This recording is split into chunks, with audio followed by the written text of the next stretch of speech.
사람이 정직성이 확인되어진다면 그 정직성을 통해서 사기꾼들에게 절대로 당하지 않게 될 것입니다. 가끔 사업을 하는 사람들 가운데 사기꾼에 속아서 엄청난 피해를 보는 사람들이 있고, 또 많은 사람들이 이 결과로 수많은 눈물을 흘릴 때가 많이 있습니다. 그러나 사람의 정직성을 시험하는 데 있어서 사기꾼보다 더 위험한 것이 있습니다.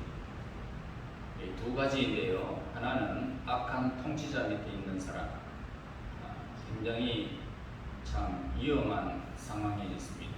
그리고 다른 하나는 거짓 선지자입니다. 양의 탈을 섰지만 아주 위험한 사람들이 많이 있다는 사실을 우리는 알 수 있습니다. 악한 통치자는 바른 것보다는 아첨하는 것을 굉장히 좋아합니다. 그래서 정직한 사람보다는 피해주의적인 그런 인물을 많이 이용하게 됩니다. 간사한 사람들이 출세를 많이 하는 것을 우리는 악한 통치자 밑에서 그 모든 정권의 그런 실마리들을 우리는 보게 됩니다. 그래서 이런 통치자가 권력을 잡고 있게 되어지면 사람들은 어떻게 하면 출세를 하는지 잘 알 수 있습니다. 바로 아첨하고 거짓을 일삼는 그런 일을 하게 되면 반드시 그 사람은 악한 통치자 밑에서 그렇게 그들의 권력을 유지할 수가 있습니다. 그러므로 악한 통치자 밑에서 높은 벼슬을 한 사람들은 그에게 정직한 사람이 아니다, 이렇게 보면 되겠습니다. 정직한 사람이라면 그런 분위기에서는 붙어 있을 수가 없고 사퇴하거나 아니면은 그 모든 권력들을 거부하게 되는 것입니다. 정직한 사람은 그런 악한 통치자에게 아부하는 것보다는 차라리 어렵게 사는 길을 택하는 것입니다. 왜냐하면 악한 자에게 아부하는 것은 창녀나 다른 바가 없기 때문입니다. 또한 다른 하나 유혹은 바로 거짓 선지자라는 것입니다. 특별히 선지자는 하나님의 말씀을 전하는 그런 사람입니다. 그는 절대적인 권위를 가지고 말하는 사람일 것입니다. 그런데 문제는 뭐냐? 거짓 선지자가 옳지 않은 것을 절대적인 권위를 가지고 말한다는 것입니다. 그러니까 만일 사람들은 선지자의 말을 거역한다면 신의 저주를 받게 될 것입니다. 그런데 사람들은 나중에 어떻게 되더라도 당장은 좋은 말을 듣고 싶어 하는 것이 사람입니다. 그래서 그들은 선지자와의 그 친분 관계를 통해서 그로부터 좋은 소리만 듣기를 원하고 있다는 것입니다. 여러분, 거짓에 속으면 여러분들의 영육이 망하는 것입니다. 옳은 판단을 내리고 듣기 싫은 소리라도 들을 수 있는 바른 판단력이, 정직성이 우리에게 있지 아니하면 거짓 선지자를 좋아하고 따라갈 수밖에 없다는 것입니다. 사람들에게는 가장 중요한 것이 있다면 뭡니까? 바로 우리의 영혼입니다. 우리 육체는 이 땅에서 삶을 살고 있지만 우리의 영혼이 망가지면 육체와 함께 모든 것이 망하게 되는 것입니다. 그러므로 가장 중요한 것이 있다면 나의 영혼인 것이죠. 그래서 그의 모든 행복이나 미래는 그의 영혼이 어떤 상태에 있느냐 하는 것과 관계가 되는 것입니다. 그러나 영혼의 상태라고 하는 것은 눈에 보이지가 않습니다. 그래서 사람들은 당장 무슨 소리만 듣지 않으면 영혼의 문제는 없을 것이라고 그렇게 생각을 하며 태무심하고 있다는 것입니다. 사실 사람들은 영혼을 별로 중요하게 생각하지 않는다는 것입니다. 거짓 선자의 문제가 뭘까요? 가장 위험한 상태에 있는 사람으로 하여금 안심하게 한다는 것입니다. 괜찮다, 조금 지나면 나을 것이다, 그러면서 그냥 좋은 소리 하겠죠. 좋은 소리 합니다. 그리고 가장 바른 길을 가고 있는 사람으로 하여금 불안하게 만들어버리는 것입니다. 다른 사람들은 이렇게 해도 괜찮은데 나는 왜 이렇게 걸어가야 하나? 그러면서 의아하게 만들 수도 있다는 것입니다. 거짓 선지자는 모든 것을 정반대로 인도한다라는 것입니다.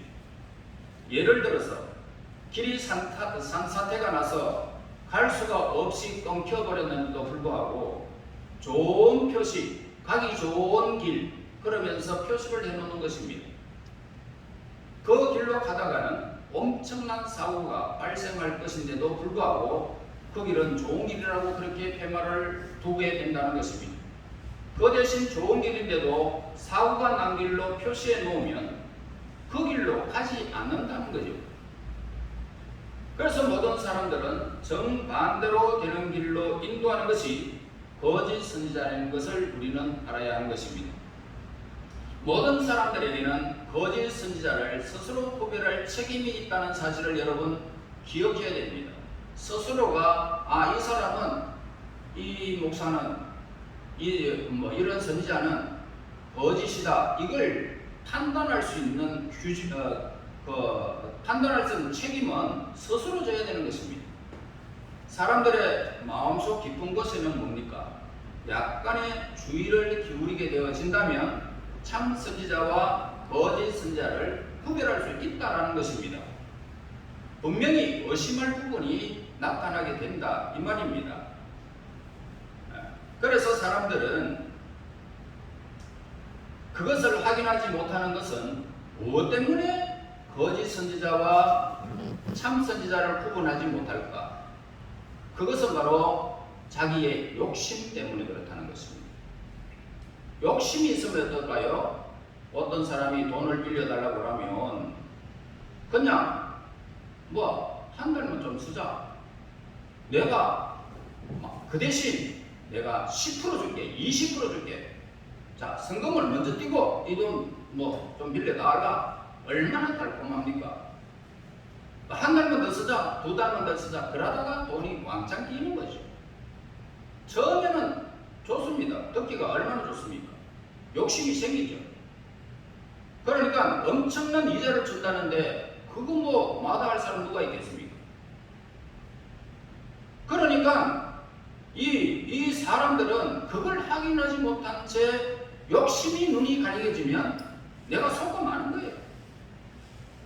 그리고 그 책임은 마치 사기꾼에게 속은 것처럼 자기 자신의 책임을 지지 않으려고 하지만 욕심이 자기에게 있었기 때문에 자기가 책임을 져야 하는 것입니다.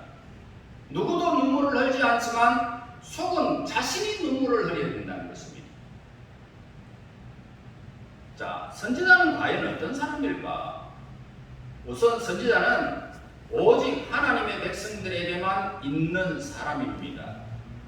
하나님께 속한 사람에게 있는 것이 선지자입니다. 그래서 하나님의 백성들은 하나님의 언약을 맺은 백성들입니다. 그 언약은 하나님의 백성으로서 지켜야 할 신앙의 윤리가 있다는 것입니다. 하나님께서는 이스라엘 백성들에게 약속하셨습니다. 어떤 환경에 처하든지 간에 하나님께 대한 신앙을 지키고 하나님의 백성답게 살기만 한다면 하나님께서 그들을 지켜주시고 풍성하게 살게 했다고 약속하고 있습니다. 그러나 그들도 사람이잖아요. 이런 언약을 받고 약속을 받았는데도 사람입니다. 그래서 그들은 자꾸 약속을 잊어버리게 되고 또 욕심에 빠지기도 하다는 것입니다. 그래서 하나님께서는 백성들 가운데 누구를 보낼까요? 선지자를 세워가지고 자꾸만 하나님의 뜻을 기억하게 하는 것입니다. 또 위기에 처했을 때에 선지자의 도움으로 위기를 이기게 하시더라 이 말입니다. 여러분 삶을 살아가면서 수많은 위기를 당할 때 있습니다. 그러나 그 위기가 되지 않는 것이 뭘까요? 하나님께서 여러분과 함께 하신다는 약속 때문입니다. 절대로 위기를 내가 당하지 않는다는 것입니다. 왜? 하나님이 함께 하시고 있기 때문에. 위기를 변화시켜버리는 것은 하나님이시다는 말입니다. 그래서 선지자는 하나님께서 그 백성들에게 주신 선물이라는 것입니다. 선지자는 자꾸 욕심을 따라가려는 하나님의 백성들을 하나님께로 돌아가게 하는 설교자인 동시에 어려움에 빠진 그들에게 구체적인 하나님의 지혜를 전해주는 상담자 역할을 하는 것이 선지자입니다. 그래서 선지자는 자기 안에 어떤 사상을 가지고 말하는 사람이 아니다라는 것을 여러분 기억해야 됩니다. 하나님의 말씀이 갑자기 우리에게 임하면 그는 말씀을 전하지 않을 수 없는 강한 부담을 느끼고 했다는 것입니다. 어떤 사람에게 어떤 말씀을 전해야 되는데 그걸 자꾸 참고 있으면 강하게 부담이 내게 온다는 것입니다. 왜 참말을 하지 않고 있느냐? 왜 참고 있느냐? 강한 부담이 느껴집니다. 선지자는 하나님의 말씀을 받았을 때에 이것이 자기 생각인지 아니면 하나님의 말씀인지 분명하게 구별할 수가 있다는 것입니다. 그래서 예언을 할 때에는 주 여호와께서 이러시되라고 그렇게 기록을 하고 있습니다. 이 말씀으로 예언한다는 것입니다. 그런데 문제가 있다면 뭘까요? 다른 사람들은 그것을 확인할 수 없다는 것입니다. 선지자가 하나님의 말씀이 이러시되라고 말씀이 임했는데 다른 사람들은 선지자에게 임한 그 말씀을 모른다는 것입니다. 확인할 방법이 없습니다. 거기에서 이제 자기에게 하나님의 말씀이 임했다고 하면 임한 줄로 알아야지 다른 사람이 그것을 지켜볼 수 있는 것도 아니고 그것이 진짜 하나님의 말씀인지 가짜 하나님의 말씀인지 확인하기도 어려웠습니다. 그러니까 하나님의 말씀이 임하지도 않았는데도 선지자는 하나님의 뜻인 것처럼 설교하고 권면하는 일이 얼마든지 가능하다는 것입니다. 그러면 선지자는 무엇으로 살 수 있을까요? 그들은 아무런 생활에 대책이 없습니다. 왜냐하면 하나님의 말씀에 한번 붙잡히면 더 이상 자기 직업을 가질 수가 없는 것이 선지자였던 것입니다. 그래서 전적으로 하나님이 공급하시는 것에 의존하여 사는 사람이 선지자였습니다. 그래서 선지자의 위기는 바로 여기에 있지 않습니까? 사람들이 말씀을 듣고 복종하기만 하면 자기가 가진 것을 함께 나누게 되어 있습니다. 그러나 사람들이 그 말씀을 거부하게 되면 어떻게 해요? 거부하게 되면 선지자는 다른 대책이 있을 수가 없습니다. 그래서 굶든지 아니면 엘리야처럼 하나님께서 까마귀를 통해서 물고 온 떡이나 고기를 먹고 사는 것이 선지자였습니다. 그래서 선지자는 늘 사람들로부터 좋은 반응을 기대할 수가 없었다는 것입니다. 왜냐하면 주로 듣기 싫은 소리, 듣기 좋은 소리를 하지 아니하고 듣기 싫은 소리를 하고 있기 때문입니다. 그래서 선지자들은 거의 죄를 책망하는 내용으로 설교를 한다는 것입니다. 다행히 하나님께서 은혜를 주셔서 백성들이 그 말씀을 받고 사는 것이고 받으면 사는 것이고 그렇지 않으면 굶어 죽든지 맞아 죽든지 가장 먼저 희생되는 것이 선지자였다는 것입니다. 우리가 알아야 할 것이 있다면 뭡니까?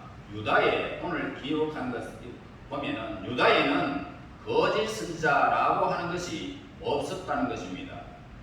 선지자라면 선지자이고 아니면 아니지 거짓 선지자라는 것은 없었습니다.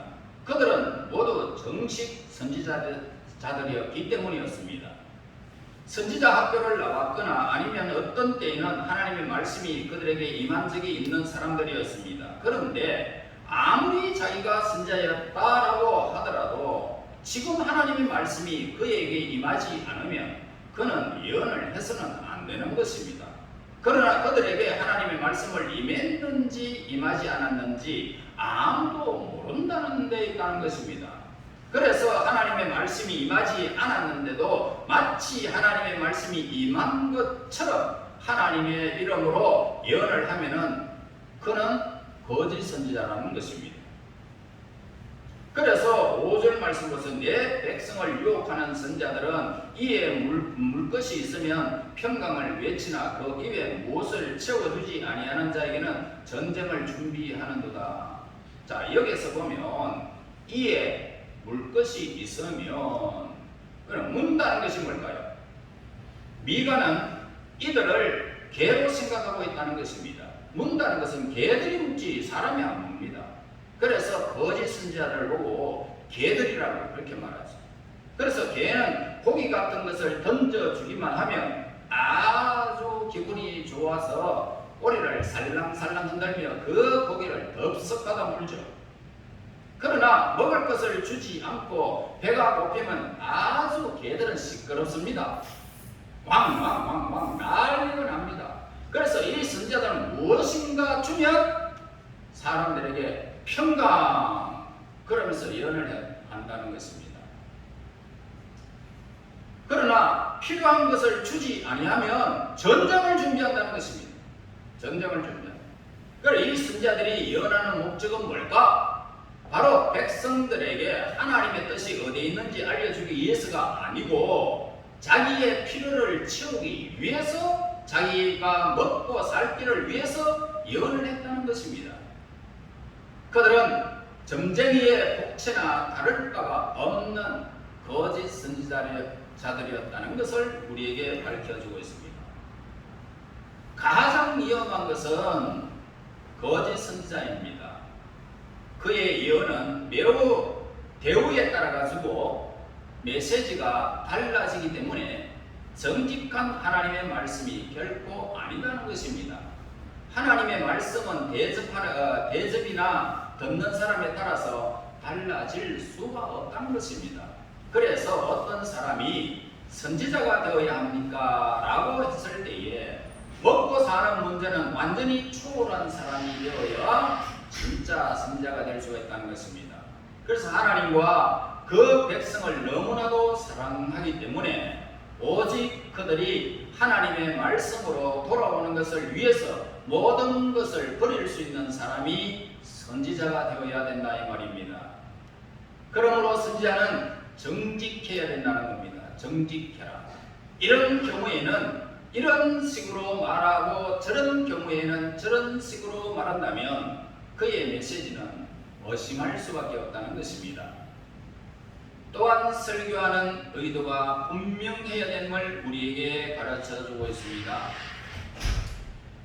돈을 많이 내라든지 여러가지 좋은 말씀을 하는데 그 핵심은 자기 자랑에 있다든지 하는 것은 정직한 선지자가 될 수가 없습니다. 제가 오늘 이 설교를 하는 목적이 뭘까요?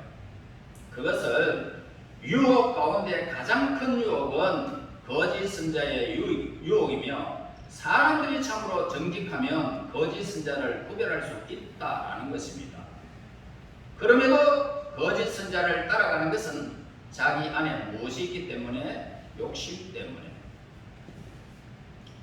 여러분, 신앙생활 잘 하다가 이단에 빠지는 사람들이 많습니다. 우리 목사님은 내한테 늘 충격적인 말만 하고 나를 욕되게 하고 내가 들을 때마다 꼭 나에게 무슨 침을 넣듯이 내 속에 침을 넣는 사람이다 라고 생각하고 다른 사람에게 말씀을 듣기 위해서 유혹에 빠지는 사람이 있습니다. 이런 사람들이 이단에 빠져가지고 결국은 좋은 말만 듣기를 원하는 자기 욕심 때문에 그렇게 빠지는 사람들이 많습니다. 그러니까 참 선지자의 예언은 그대로 성취된다는 특징을 가지고 있어요. 거짓 선지자들이 예언하는 목적은 당장 사람들의 마음을 편안하게 해줍니다. 마음속에 가득 차 있는 욕구 불만을 해소시켜 준다는 것입니다. 그러나 참 하나님의 말씀은 우선 말씀이 굉장히 어렵습니다. 듣기가 참 거북할 때도 많습니다. 해석하기가 어렵다는 것입니다. 그래서 사람들은 참 선지자의 말을 불평하게 만든다는 것입니다. 하나님의 말씀이 어려운 이유는 뭐냐면 우리를 말씀으로 설득하기 때문이라는 것입니다. 우리는 계속 고집을 부리면서 자기가 하고 싶은 대로 하고자 합니다. 그러나 하나님께서는 하나님의 말씀으로 그것이 왜 잘못되어졌는지 밝히면서 삶 자체를 좀 바꿔라, 그렇게 설득하는 것이 하나님의 말씀입니다. 그래서 하나님 말씀은 어렵다는 것입니다. 내 고집을 꺾어버려야 되는데 안 꺾으려고 그러니까 너무 어렵다는 거예요. 사람들은요, 하루하루를 그냥 사는 것 같지만 결코 그냥 사는 것이 결코 아닙니다. 의인의 길이 있고 악인의 길이 있어요. 선지자들이 말하는 것은 악한 길을 따라 살면 반드시 파멸한다. 의로운 길을 따라갈 때는 당장 손해를 보고 어려울지 모르지만 반드시 하나님이 그 길로, 어려운 길로 간다 할지라도 하나님의 복이 그에게 임한다는 것입니다. 이만큼 말고요, 거짓 선자는 우리로 하여금 가장 위험할 때에 가장 안심하게 합니다. 갑자기 아무 대책 없이 그렇게 마음이 평안하게 지내다가 망하는 거예요. 그래서 각자는 하나님의 말씀과 거짓된 하나님의 말씀을 스스로 구별한다는 것입니다. 사람에게 있어서 가장 무서운 교만이 있다면 뭘까요? 악한 짓을 하면서도 하나님으로부터 칭찬을 받으려고 하는 것이 악한 마음을 가지고 있는 것입니다. 잘못 살았으면 욕을 먹든지 아니면 하나님으로부터 책망을 받든지 아니면 하나님의 배 그냥 매를 맞아야 되는 것입니다. 그러나 사람들은 어리석게도 가장 나쁘게 산 사람이 어느 누구보다도 좋은 평판을 받고 싶어 한다, 이 말입니다.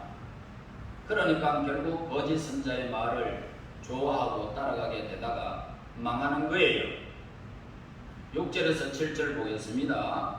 그러므로 너희가 밤을 만나려니 이상을 보지 못할 것이요 어둠을 만나려니 점치지 못하리라 하셨나니 이 선지자 위에는 해가 져서 낮이 캄캄할 것이라. 선견자가 부끄러워하며 술객이 수치를 당하여 다 입술을 가릴 것은 하나님이 응답하지 아니하심이거니와. 자, 하나님께서는 거짓 선지자들에게 대하여 밤을 맞이하게 될 것이다 라고 말씀하셨습니다. 밤은 전혀 깨달지 못하는 그런 상태를 말하고 있습니다. 보지 못하는 것을 우리에게 가르쳐 주는 것입니다. 완전히 시각이 어두워질 뿐만 아니라 마음속에 기본적인 신뢰, 자신감마저 없는 그런 상태, 그것이 바로 우리 인생의 밤이라는 것입니다. 다른 데는 환한데 이 선지자들과 그의 말을 따르는 자들에게는 빛이 없다라는 것입니다. 설교를 듣는데 이 설교가 내게 말씀이 임하는지 안 임하는지 모르는 밤 같은 상태, 참 불행한 사람입니다. 6절에는 점을 치지 못할 것이다 라고 말씀하시고 7절에는 술객이라고 부르고 있다는 것입니다. 그들은 부끄러워서 입술을 가리울 것이라고 말씀을 하고 있어요. 그 이유가 뭘까요? 그들의 말이 하나도 맞는 것이 없다 이 말입니다. 어두움이 있는 곳에는 사람들이 막연한 미신적인 두려움에 빠지게 되어 있고, 그때 이런 선지자의, 거짓 선지자의 말이 먹혀 들어가더라는 것입니다. 그렇기 때문에 책임을 자기가 지기 싫어하는 곳에 어두움이 있게 되어지고, 그런 어두움은 점점 더 심하게 나타나게 되어지는 것입니다. 자, 그 다음에 8절 보겠습니다. 오직 나는 여호와의 영으로 말미암아 능력과 정의와 용기로 충만해져서 야곱의 허물과 이스라엘의 죄를 그들에게 보이리라.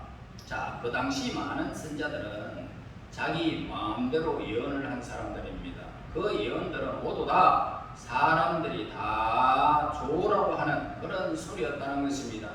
그러나 미가는 자기는 여호와의 신으로 예언할 것이며 자기 안에 하나님의 권능과 공의와 재능으로 체험을 받았다라고 말하고 있습니다. 하나님의 말씀은 눈에 보이지 않는 것에 대하여 말씀하시는 것입니다. 그래서 사람들이 그것을 받아들이면 다행이지만은 거부하면은 하는 수가 없다는 것입니다. 어쩔 수가 없다는 거예요. 하나님의 말씀을 전하는 자는 설득력이 있어야 됩니다. 처음부터 하나님의 말씀에 반응을 보이는 자는 드뭅니다. 그뿐만 아니라 하나님의 말씀은 참 어렵습니다. 왜냐하면 깨달지 못하는 그들을 설득하여 새로운 삶을 살게 해야 하기 때문입니다. 그래서 자기가 가지고 있는 모든 지혜를 다 동원하여 알아들을 수 있게 전해야 된다는 것입니다. 그것뿐만이 아닙니다. 그들의 무관심을 일깨울 수 있는 열정이 있어야 된다 이 말입니다. 지금 영혼들이 멸망을 향하여 가고 있습니다. 그럼에도 불구하고 죽으려면 죽고 살려면 살라는 식으로 이야기를 하게 되어진다면 그 말은 안심을 끌 수가 없다 이 말입니다. 여러분, 오늘날의 설교자들은 구약과 같은 방식으로 말씀을 받지 않습니다. 성령께서 우리에게 필요한 모든 말씀을 성경에 다 기록하여 주셨기 때문이에요. 그렇기 때문에 성경을 벗어나면 하나님의 말씀을 벗어나는 것입니다. 그러나 성경 말씀이면 여러분들이 그 기록한 말씀은 성령께서 여러분들에게 전달하는 메시지라는 것입니다. 우리가 이 성경을 읽을 때 갑자기 어떤 말씀은 우리를 사로잡기 시작하는 것입니다. 요즘 훌륭하고 매끄러운 말로 된 설교들이 우리 주변에 얼마나 많이 있습니까? 그러나 하나님의 말씀은 그렇게 좋은 말로 되어 있지 않다는 것입니다. 하나님의 말씀은 영혼을 사로잡는 말씀입니다. 우선 그 말씀은 설교자 자신을 압도하고 자기가 그 말씀을 설교하는 것이 아니라 그 말씀이 그 설교자를 사용하고 말하게 하기 때문이라는 것입니다. 오늘 많은 사람들이 위로를 받기 위하여 교회의 말씀을 들으러 온다는 것입니다. 그러나 그들이 위로를 받기 전에 할 일이 있다 이 말입니다. 그것은 하나님의 말씀이 그들의 죄를 낱낱이 밝혀서 그들로 하여금 자신의 엄청난 죄를 깨닫고 전적으로 자기 자신을 의지하지 아니하고 하나님께 붙들리기를 원하는 것입니다. 여러분, 그 전에는 위로나 축복은 기대할 수가 없습니다. 하나님의 말씀에 붙들리기 전에는 위로도 없고 우리에게 이 땅에서 주어진 복도 받을 수가 없습니다. 아니, 영원한 복도 받을 수가 없습니다. 그래서 하나님을 대적하는 자에게는 복이 있을 수가 없기 때문입니다. 오늘 참으로 지극으로 목회를 하는 분들이 있다면 대단히 불행한 사건이 아닐 수가 없습니다.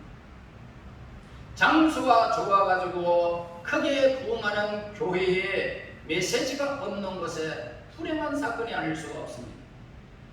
물론 목회자도 우리는 먹고 살아야 합니다. 그러나 목회자의 관심이 하나님의 백성들이 하나님의 뜻대로 사는 데 있어야지 교회 발전, 교회 인기 이 위주로 할 수가 없다는 것입니다. 목회자의 관심은 하나님의 백성들이 하나님의 뜻대로 사는 데 있어야 하는 것입니다. 그들의 말씀을 듣고 바로 살면 목회자도 살 수가 있지. 바로 살지 못하면 목회도 살 수가 없습니다. 그러나 말씀을 거부하면 희생당할 수밖에 없다는 것입니다. 여러분, 교만한 사람은 거짓 선자를 찾게 되어집니다. 그리고 스스로의 삶에 책임을 지지 아니하고 않고 이제 믿으려는 사람은 그런 듣기 좋은 말을 하는 선생을 찾을 것입니다. 그러나 그 책임은 전적으로 자신에게 있다는 것을 알아야 됩니다. 왜냐하면 정직한 사람은 그런 거짓 예언을 좋아하지 않기 때문입니다.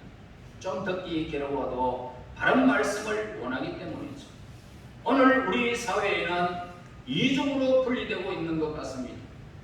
어떤 사람은 별로 가진 것도 없고 인생에서 성공한 것도 아니기 때문에 일단 바른 말씀을 듣고 싶어하는 사람들이 있습니다. 그러나 대개 위로받고 인정받으려고 교회에 오는 경우가 있다 이 말입니다. 그들은 자신의 삶을 바꾸라는 설교를 가장 듣기 싫어합니다. 왜냐하면 바꾸기에는 너무 많이 걸어왔기 때문이죠. 그래서 그들은 정직한 설교보다는 무조건 위로해주고 삼해주는 말씀을 좋아하고 있습니다. 골마 터지는데 파스를 붙여 나누면 어떻게 될까요? 금방은 시원한 것 같고 괜찮은 것 같지만 뼛속까지 깊이 썩어 문드러지는 것입니다. 그래서 사람들은 정직한 설교를 원하지 않고 있다는 것입니다. 하나님 앞에 무릎 꿇기보다는 하나님으로 하여금 자기를 아침해 주기를 바라고 있는 것입니다. 결국 설교자는 하나님의 백성과 싸워서 그들의 방향으로 돌이켜야 하는 것입니다. 그의 상급은 이렇게 말씀을 듣고 돌아오는 사람들 뿐일 것입니다. 그들이 그의 영광이요 바로 멸류관이기 때문입니다. 여러분, 돌아오지 않는 사람을 많이 데리고 있는 것은 하나님 앞에서 큰 의미가 없다라는 것입니다. 수만 명이 있으면 못합니까? 하나님 앞에 바로 살는 하나님의 사람이 없다면 그 선지자는 거짓 선지자라는 것입니다. 하나님의 선지자는 어디로 보냄을 받든지 거기에 열심히 하나님의 말씀을 전하는 것이 사명입니다. 다행히 그 사람들이 돌아오면 다행이지만 돌아오지 않으면 망하는 것입니다. 그런 심령으로 말씀을 전하면 반드시 많은 사람들이 돌아오게 되어 있습니다. 여러분, 우리 모두 거짓 선지자를 잘 분별해야 합니다. 하나님께로 온전히 우리는 돌아와야 하는 것입니다. 하나님과 화목하시고 정직한 영을 새롭게 되어 하나님으로 더불어 절구하며 신앙의 바른 회복이 이루어져서 하나님하고 외치면 하나님께서 바로 응답하며 평강을 주시고 하나님께서 여러분들에게 은혜를 베푸시는 하나님과 함께하는 기적의 사람이 될지언정 거짓 선지자의 말에 달콤한 말에 속아 넘어가는 어리석은 자가 되지 않고 정직한 영을 새롭게 받아 이 땅 위에서 하나님의 크고 풍성한 은혜를 여러분 누리며 살아가는 하나님과 함께하는 하나님의 백성들이 되시기를 예수님 이름으로 축원합니다. 하나님 아버지 감사합니다. 신앙의 회복이 우리에게 있기를 원합니다. 온전한 말씀의 분별력을 주셔서 하나님 앞에서 우리의 삶을 바꾸는 자들이 되기를 원합니다. 복음 안에서 하나님의 빛을 발하는 자들이 되기를 원합니다. 우리에게 새로운 영을 새롭게 창조하여 주셔서 하나님의 거룩한 밝은 빛 앞에 온전히 우리의 자신을 노출시켜 하나님의 말씀으로 바로 세워가는 믿음의 사람, 하나님의 사람들이 될 수 있도록 인도하여 주시옵소서. 정직한 영을 새롭게 하사 거짓에 물들지 않도록 늘 새롭게 우리의 영혼을 다스려 주시옵소서. 예수님 이름으로 기도하옵나이다. 아멘. 아멘.